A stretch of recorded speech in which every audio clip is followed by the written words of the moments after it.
बाजी खैरा की नज़रें उस लड़के पर जमी हुई थीं जो फुटपाथ पर बैठा पुराने रिसाले बेच रहा था। धूप तेज थी और लड़के के माथे पर पसीने के कतरे चमक रहे थे। आमतौर पर बाजी खैरा को ऐसे मनाजिर से कोई खास दिलचस्पी नहीं होती थी, लेकिन आज उसने एक अजीब सी बेचैनी महसूस की।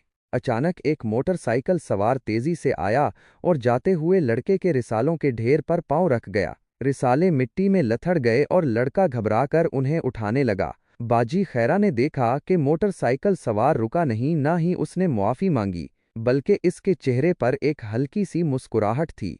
ये मुस्कुराहट बाजी खैरा के दिल में एक कुस्क पैदा कर गई। ये सिर्फ एक हादसा नहीं था, इस मुस्कुराहट में किसी की तकलीफ से लुत्फ अंदोज होने का एक इशारा था। उन्होंने पहले भी ऐसी चीजें देखी थीं, किसी को गिरता देखकर हंसना, किसी की मजबूरी का मजाक उड़ाना, बगैर किसी वजह के किसी को परेशान करना। ये सब बातें बज़ाहिर छोटी लगती थीं, लेकिन इनमें एक तरह की बेहिसी और दूसरे की तकलीफ से खुशी महसूस करने का उनसर मौजूद था।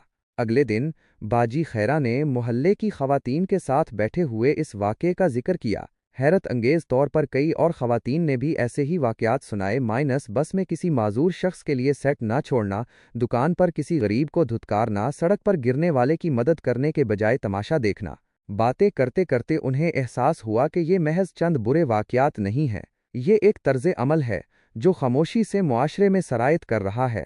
बाजी खैरा सोचने लगें कि आखिर क्यों कुछ लोगों में ये रुझान बढ़ रहा है कि वो दूसरों की तकलीफ से खुशी महसूस करते हैं। क्या ये बढ़ती हुई मुआशी नाइंसाफ़ी और समाजी दबाव का नतीजा है, जहां लोग अपनी फ्रस्ट्रेशन दूसरों पर निकालते हैं, या शायद ये तरबियत और परवरिश का फुकदान है, जहां बच्चों को दूसरों के जज्बात का एहतराम करना नहीं सिखाया जाता?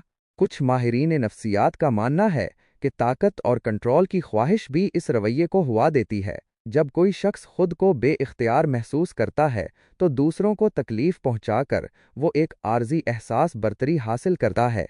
सोशल मीडिया भी इसमें एक किरदार अदा कर सकता है, जहां गुमनामी में लोग आसानी से दूसरों पर तज़हीक आमेज़ तबसरे करते हैं और मनफी रवैयों को फ़रोग़ मिलता है। बाजी खैरा ने सोचा कि इस बारे में बात करना कितना ज़रूरी है।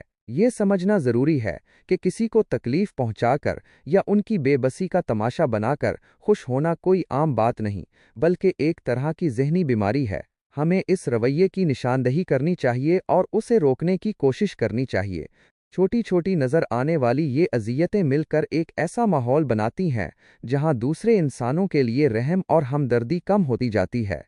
आइए अहद करें कि हम ऐसे रवैयों का हिस्सा नहीं बनेंगे और ना ही उन्हें नज़रअंदाज करेंगे। एक दूसरे का ख्याल रखना और दूसरों की तकलीफ महसूस करना ही एक सेहतमंद मुआशरे